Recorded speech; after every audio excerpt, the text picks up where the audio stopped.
Here we're taking a look at the idea in economics known as economic incentives, and we're given an example where patients are bringing ideas from home to their doctors for these medical devices that they'd like to use.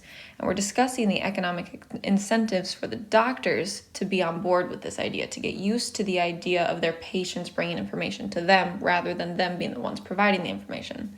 So let's first start by identifying the economic incentives that would get doctors on board, so why they might be willing to do this. And to start, let's identify that economic incentives, it's not just an incentive in the sense that it motivates somebody to do it, but because it's economic, we're really trying to look at the financial incentives to get somebody to do this. So what financial benefits might these doctors see from receiving information from their patients on these devices?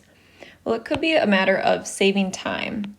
Right? If these doctors don't have to go ahead and do the legwork on their own, trying to figure out what devices to present to the patient, or the patient already comes, they know the information, the doctor has to spend less time explaining it to them potentially. So they could save time on this, which really reduces their opportunity cost of meeting with that patient, right? Because they're able to save time on that, which means they're able to spend less time working with that patient, meaning they can spend more time with another one.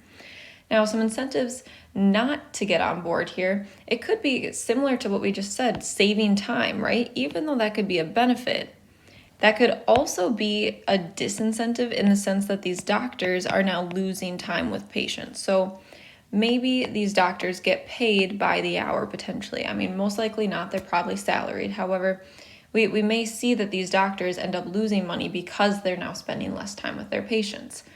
And it could, at the end of the day, too, rather than an economic incentive, or I suppose we could maybe twist it, but the safety of the patients potentially, right? Any liabilities that this doctor might have for the patient, assuming that the doctor spends less time explaining these devices to the patient because they're the ones bringing the information, that could open these doctors up to liabilities if that patient really didn't fully understand the usage of it. So that could be maybe interpreted as an economic incentive, considering that liabilities could be quite costly.